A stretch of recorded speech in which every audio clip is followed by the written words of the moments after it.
You're officially into like fine detail territory, which is nice. I'm ready to be there. I'm ready to be here. Sometimes I'm not ready to be at the fine detail, but I just don't think it's ready for like final touches, even though the final touches could in theory last all day. But maybe that's why it's just experience where I've jumped to final touches too early, and then I'll spend literally all day painting pores and eyelashes, and then it just needs to be reworked completely. So why did I spend all day doing final touches when I was just gonna have to rework the figure in itself, like the entire shift the entire face. So I spent all this time working on something that it just wasn't ready to be worked on. And so I think that's my hesitation or getting to the final detail phase, but I feel confident and satisfied with starting to put these final details here.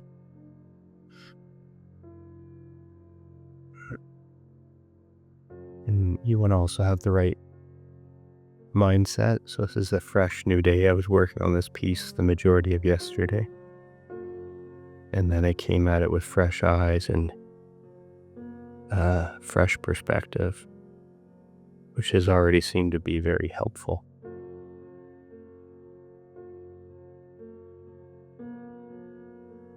I don't really have a reference. I have half references. I have William H. Macy, the actor, and Tommy Shelby as my, these are definitely, I'm trying to grab these Tommy Shelby eyes. So I put some paint on here, very little, and then I just go around with a different dry brush and tidy up some of those markings. Like I'm not going to leave, I don't know if it's visible, but there's like essentially a little blob of paint right here. And you want to move it in the direction that you want it. You don't want to just pat it for the sake of patting it. You want to brush it in the direction that it's going to help you. When you're putting on final details, you don't want to create more work. It's almost to finish a certain area or a certain, like they're all like mini projects. The painting is broken down into mini sections. So this forehead area is separate from these little ridges, which might not be visible. So this is a little project in itself.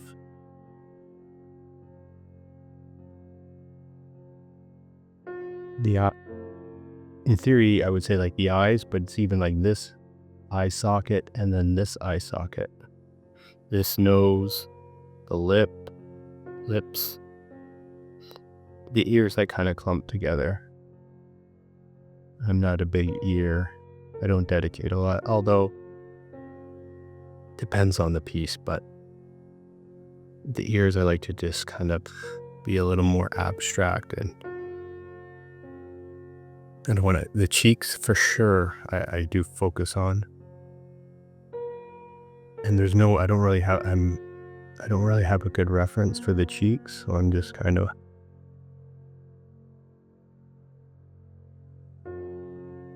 playing around with them over and over again to see where I can get them to a place that I'm happy.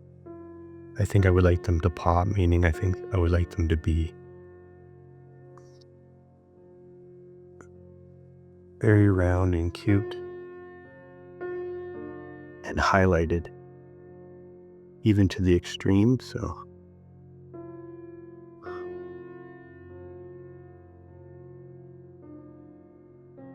just pulling out some highlights here. Now I have a lot of liquid mixed in with my paint.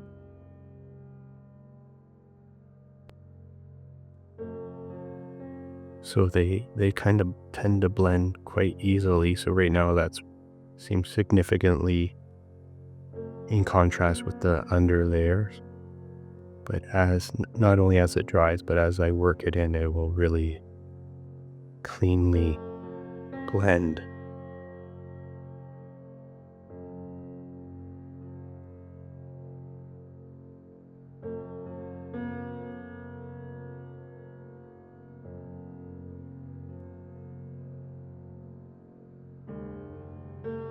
And even my reference as Tommy Shelby isn't the best. That's one thing that I would reference. Photos are obviously important, but the type of reference photo you grab, it's really in your best interest to get something that's half decently high res, like decent resolution, so you can zoom in on your laptop or iPad or phone. And then you can kind of see some of the little smaller details that you can play with. The reference I'm using right now, I can't even zoom in very much, so it's kind of it's only useful to an extent. So you have to make up a lot of things, which is almost like a different style. When you're creating something with no reference, it's a different type of challenge, and it almost a different kind of style altogether. If I'm just fixated on a good reference photo, high res, I don't have to make up a lot of stuff. It's already there for me. But because I'm combining like different reference photos, this painting's almost like half and half, like half representational, half like imaginative.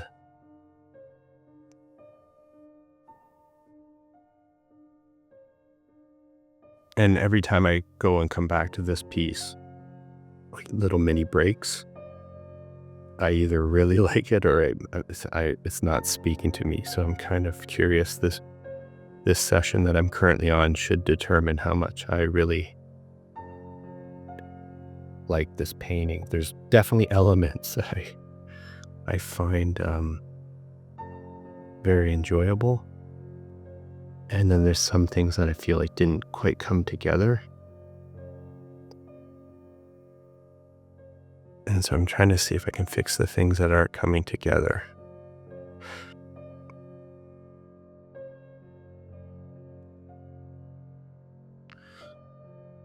And sometimes you don't know what's not working until you kind of do dedicate yourself to these minor details, these fine details. Once you start putting these fine details into place, you might just organically start to cause more work for yourself, because you're like, this looks really good, but something's really off, and you do need to make a big adjustment. That's part of the game. It's like it wasn't it's a bit of a surprise or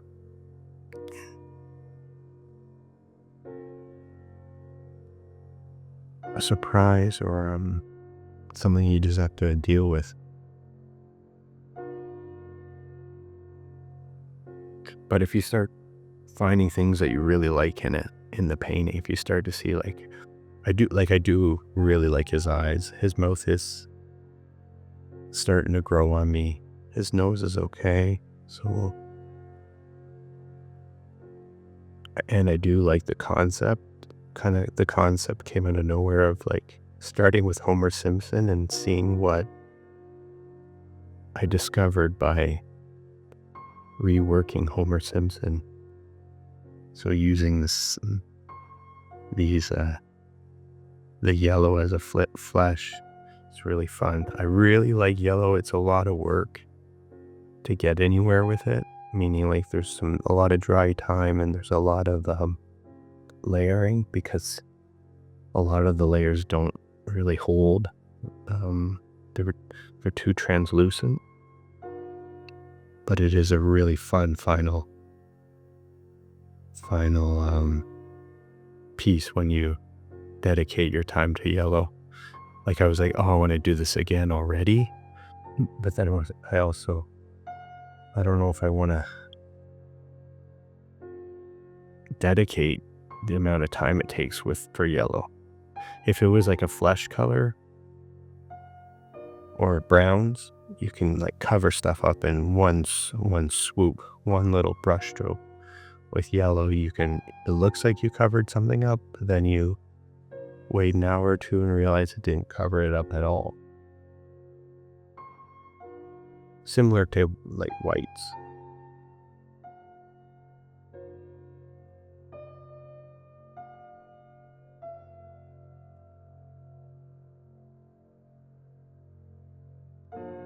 And sometimes if you have to cover up something like dramatically, you have to start bringing browns into the yellow so that you can I've been trying to cover up some of that line for multiple sessions.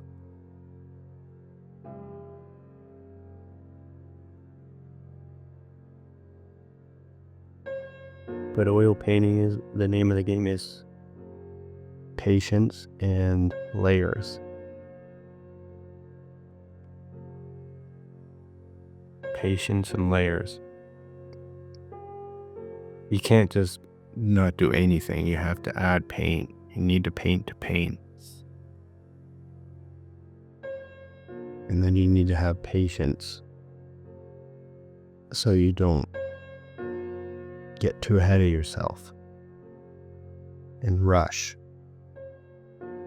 And then you need to have layers so that you can work and progress as you patiently creating.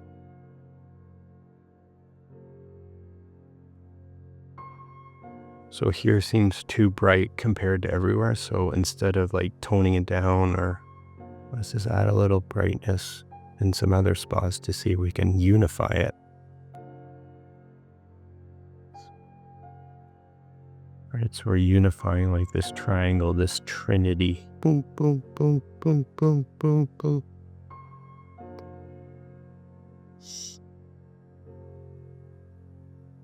Again, I don't have a reference for that because there's no real highlights, but we'll create where I think there should be highlights.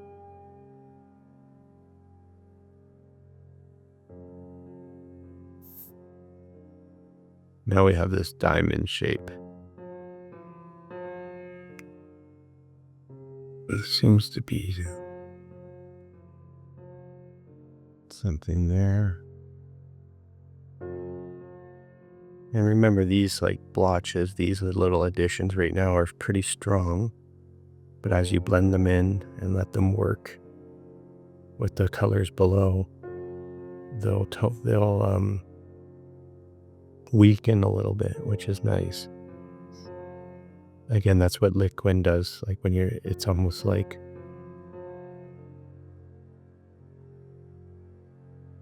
there's a little magic on the back end when you're adding. I wouldn't call these glazes necessarily, but there's an element of glazing here so that it is keeping some of the previous layers that I've put down while morphing it subtly and slowly. Now, this is, if I add here, it's too bright, so we're gonna get some more yellow, mix it with some of the orangey red and some of the brown. So it's too dark, but it's also if I add the highlight color that I was adding here, it's going to be too much. So you see the difference? It's brighter than the color underneath, but it's significantly less darker than the highlight.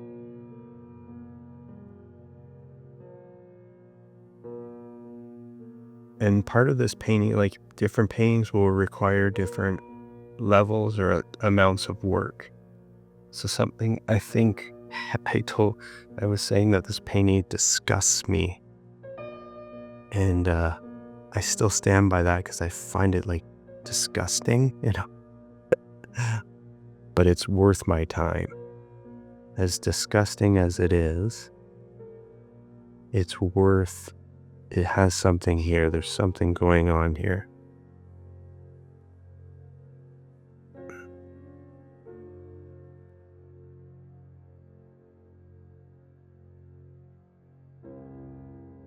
So I just patted those areas. So now that I have this kind of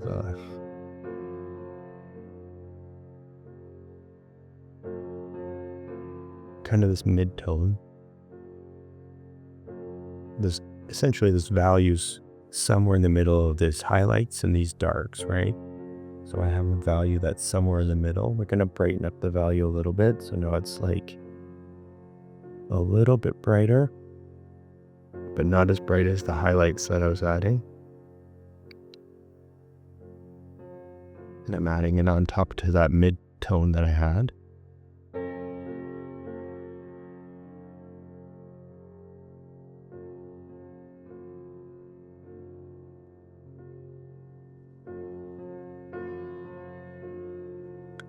Then I have this nice fluffy dry brush.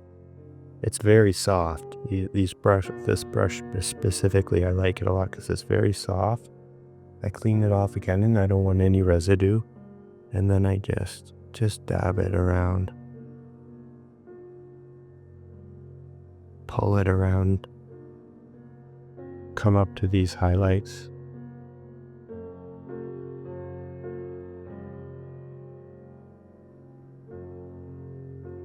Work them all in because they've been sitting for, a number of minutes. So they're not, I think something does happen to the paint. Even in a matter of minutes, like once it's on there, it seems to settle to some degree. It doesn't, I'm not saying it's dry in any sense, but I didn't put it on and then brush it right away, although you probably could have. It's not like I left it for an hour.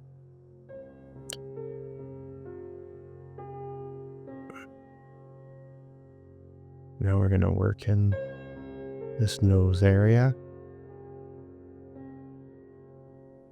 Calm it down by diffusing it really, right? Blur those sharp edges, even around the nose lines here.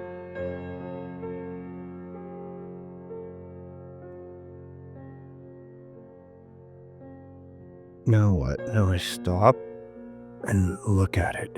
Look at it. Look at it. Something's happening here. I kind of like it. I don't like it. I don't want these lines, these highlighted lines to be just lines. You want them to...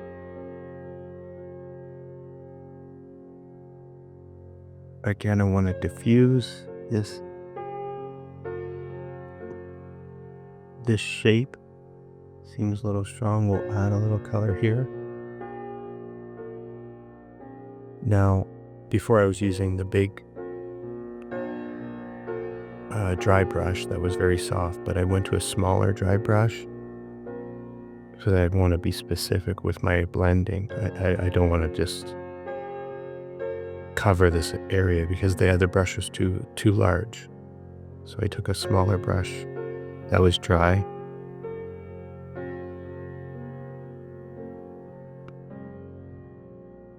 Pull it all the way. Soften that dark area a little bit. It's just too dramatic.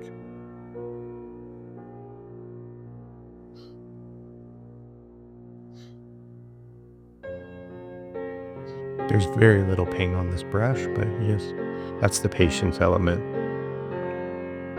back into play. Nothing, you don't need to make too many dramatic moves at this stage. Again, one of the rules of final details is nothing. The idea is to avoid doing anything dramatic unless necessary.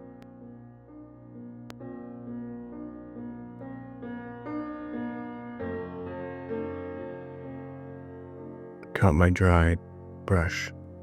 That's soft again. Very soft brush. Just pulling around some of those details. You can get carried away by like, oh, I want to use a different, this brush is too big for some of those like very smaller details that need to be blended. Just stick to the big surface, big areas that this brush will work nicely.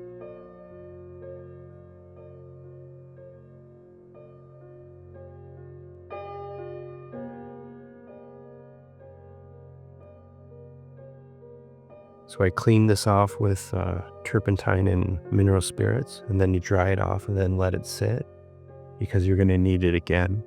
It needs to dry. You want that brush to dry while you're working on something else because I need it to be dry so I'll use tissue and stuff to even make sure that there's not any residue or turpentine on it. Kind of comes down. I'm gonna put more highlights here. Remember, I just put highlights here 2 minutes ago, and then I blended it, and then you see it's not quite enough. So that's the layering effect, right? You got to do it again. But you don't want to. Like I could have easily put like a stronger amount of pigment in there, so that I don't have to do multiple layers, but that's not how it works. Unless you're being very expressive or a different style. You're just putting blocks of color in there. We're not at that stage right now. And I'm not trying to paint, I don't paint really typically like that. Sometimes I do, but. So when I put that color in, I know that I'm going to be blending it. But I am gonna go back to the dry brush. This is also one of my favorite kind of blending, but smaller blending. It's a little broken, but it's a good little blending. Pull it down. Try not to do too many different directions. Pull this down.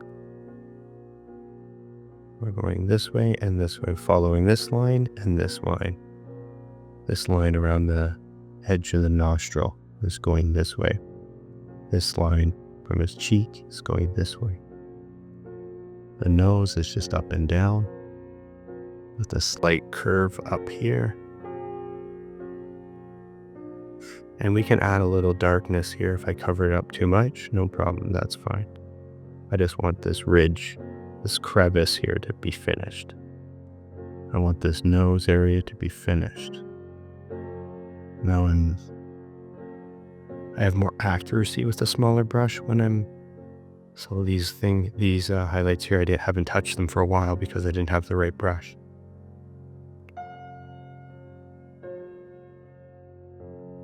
These areas that I'm highlighting are just made up.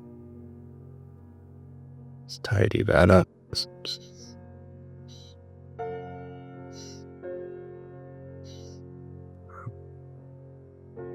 But you can see I think some people might refer to this as painstaking, but for me, you're literally witnessing what I considered the joy of painting, because I'm in the stage of really forming a little figure, little character out of thin air, but now I'm really trying to make him somewhat lifelike or have character.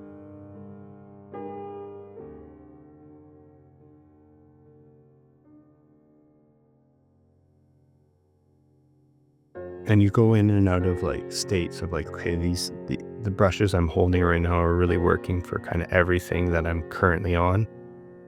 So I'm just putting on some paint and blending it in with this brush that I picked up just now. And believe it or not, sometimes you're actually not necessarily being counterproductive, but you're not really doing anything. It's just like, but you discover things when you're doing that. Like I could be putting paint here and it's really not doing much. But again, it's a slow burn and it's a slow buildup of layers. Because sometimes I'm like, oh, that was counterproductive. I need to kind of actually tend to that or fix it up. But that's just kind of the process of painting and discovery, where, okay, I'm going to put some paint down here, but I realized that went maybe in the wrong direction a little bit, or it's going to need some more work to get the results.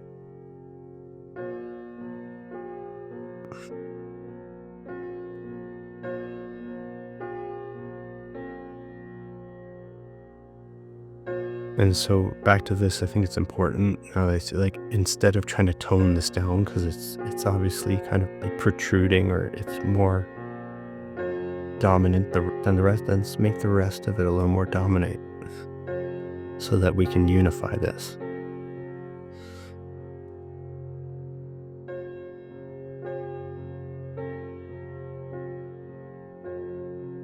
You might find yourself in a place where you're not making as much headway as you should be, or that as you want, and you can kind of pick up, not the pace, but you can get a little more aggressive. Right? I've added, for the last 30 minutes, I've added some highlights, and I'm like, okay, it's not enough. But we're going to build off the layers that I've already applied in this session, and just add a little more white to my highlight area, my highlight color on my palette.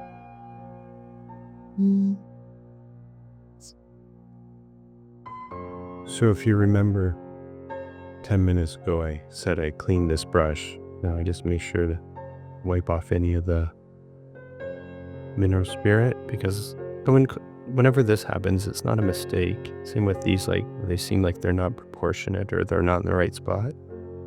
You can just pull some of it off there while leaving the marks that you made, right? This is like the pushing and pulling of oil paint. Just because you have a mark that's not in the right place, you can move it around, even though it's already been applied or it's been laid on top of the painting. Slow and steady. So now let me see here. If this is too low, this small mark is too low, that's okay. So either bring it up or just move it around. You see, like, you don't need to, that's kind of the forgiveness or the satisfying element of oil painting. It's a pretty big,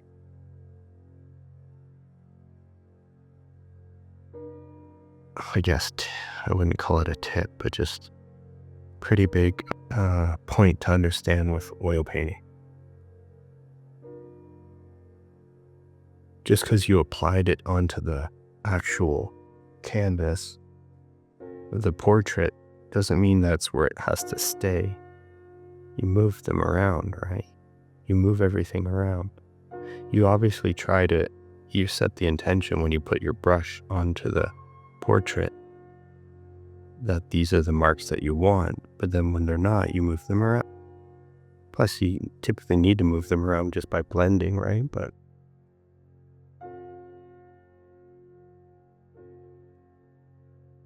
let's get a little creative with the eyes. So the eyes were always the, I think most artists will agree that the eyes are so critical to the art. And, I would say even the majority of artists will spend the most time on eyes to bring them to life.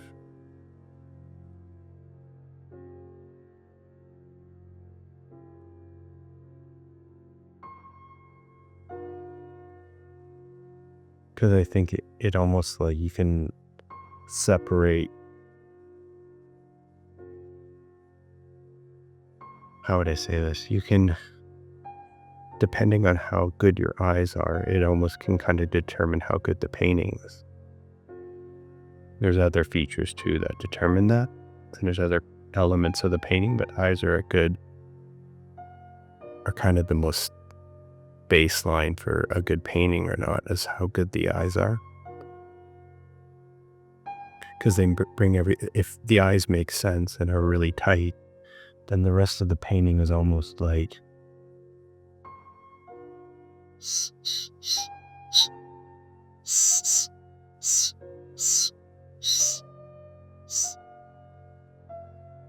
the rest of the painting gets not a pass, but gets a little more, the word I'm looking for is grace, forgiveness even. Because if the eyes are super tight, super clean, super well worked, probably the best way to describe it, then the rest of the painting gets almost like a pass. I thought it would be valuable to jump back in after I spent a couple hours on it since I last was breaking down the process. So I thought, let me show you as I near completion my Tommy Shelby, William H. Macy, Homer crossover, kind of a ghoul. Yeah, so I just thought it would be valuable to at least, because I kind of was showing that 3/4 finished of the process of glazing / adding top layers. And now I wanted to show you kind of like literally the final touches. You know, in carpentry, they have roughing carpenters, like who build the frames of the house, and then you have the finishing carpentry.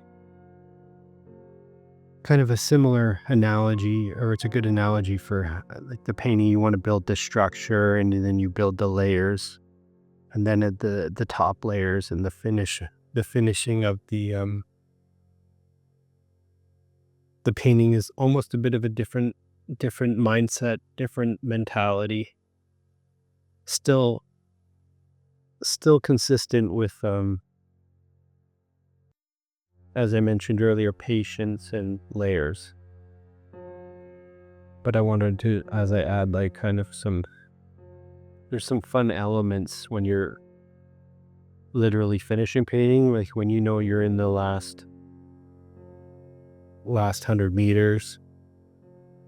There is some fun you can start having, so I thought it'd be important to kind of like bring you into that. So I want to like play around with this a little bit. Make sure your brush is right always at this stage, like long lash Tommy. So what I mean with make your brush right, like make sure it's in its position, because sometimes you can, when you add paint to the brush, it's kind of misshaped and it's not in its ideal position. So you always want to have it, you want the brush to execute and perform how you need. And sometimes when you're kind of a little bit unconscious of that, you can start wanting to do like super ultra thin lines, and you just put a blob down, and you got to fix that. I just want to, as best as you can, you want to avoid that at all costs, especially at this stage. Like, I'm done playing around.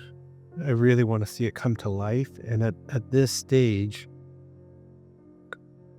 we can really start, you'll be able to see. That's why I wanted to record, because you'll start seeing this come to life quite rapidly as I start putting final touches in. So we'll kind of have we're going to go with two different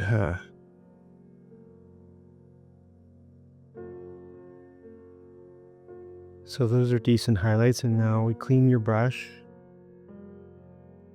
put a little paint on it, and then clean it again. So there's just a little bit of, we're going to put something like over here.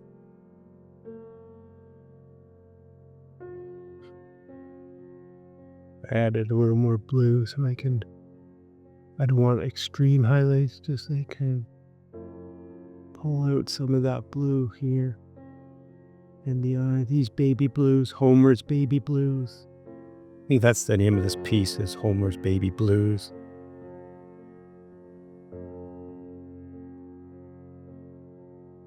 Up here's a little rough. Kind of just calm it down.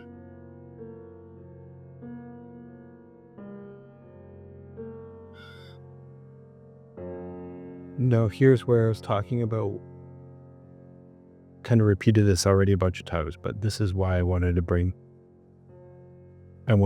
come back to this video of me explaining what's going on, is because I think this is, you'll just see a kind of a different painting form. My hand isn't steady.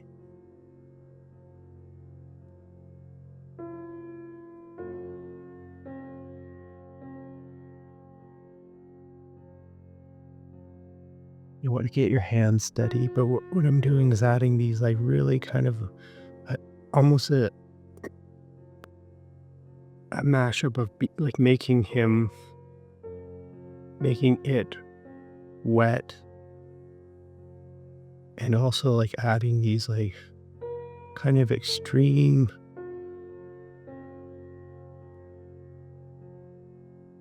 highlights, which I'm kind of going through a phase of like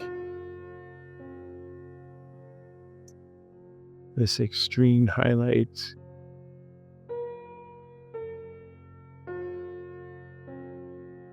But I really like how it looks. I don't think I have a lot to say as far as being educational about adding these, but you want to be slow and selective. You can always pull them back by blending them, so you can be a little playful. But I want it to be like he's kind of sweaty or wet, and I also want the skin to look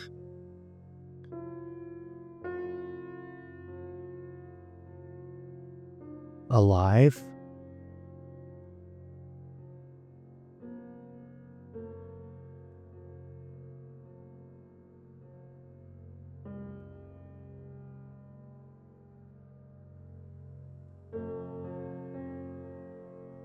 You kind of want to vary the shapes a little bit because you don't want them all to be the same size.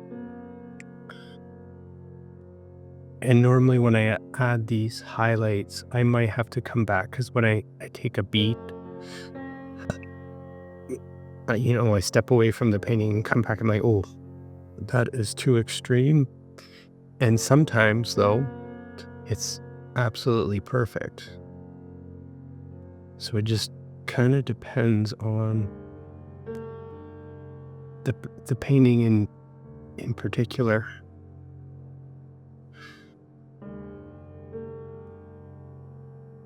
It also like kind of highlights different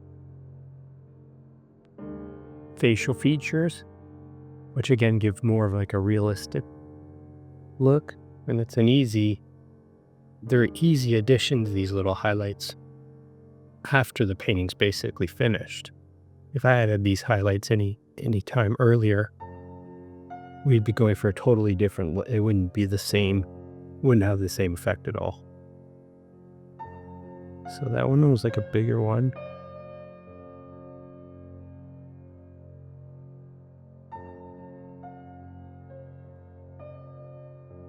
You can kind of add them where they might not even belong, just to see how that goes. Have fun.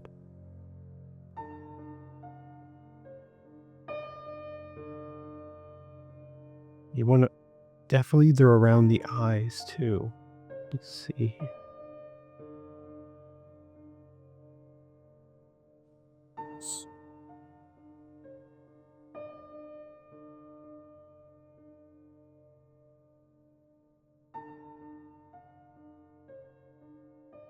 See how they just glisten on the lips? Kind of going overkill, but it seems to be working. I haven't put this many on a like these kind of highlights on a painting in recent times, so this is more than normal. But again, I'm just going with it.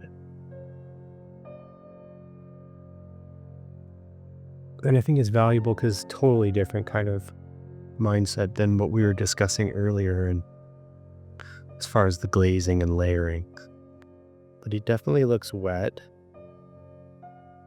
And then I'm pulling away from I was quite close to it. Like literally, my face was a foot away. Now I'm about 3 feet away. And I find them to be a little off-putting. So I take a dry brush, I cleaned it off, and we can kind of work some of them around so they're a little less intense. And that might tone things down while keeping some of this aesthetic, this wet aesthetic. But they are kind of aggressive in nature, so even though I'm trying to tone them down, these are in theory like kind of really extreme highlights that glistening, like these glistening highlights is how I would like to describe them. So you can tone them down, but then you're going to lose the glistening effect. So you kind of have to either accept this as the vibe, like this is the vibe I'm going for, or not. So yes, in a sense they are off-putting, but do you want that or not? Like, do you want these glistening highlights or not? Because if you do, then they're off. They're aggressive, even though they're these small little dots. Again, pull back. Some of them just seem to be either way too excessive. I don't mind excessive. Like, I don't mind it to be this surreal, like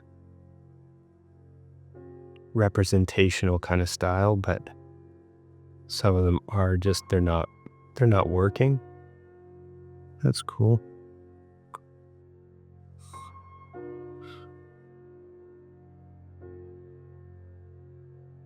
Just tone them down a little bit. You don't have to totally blend them away. This one I want to.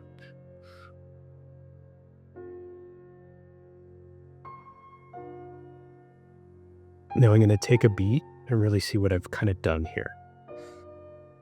I mean, taking off my glasses.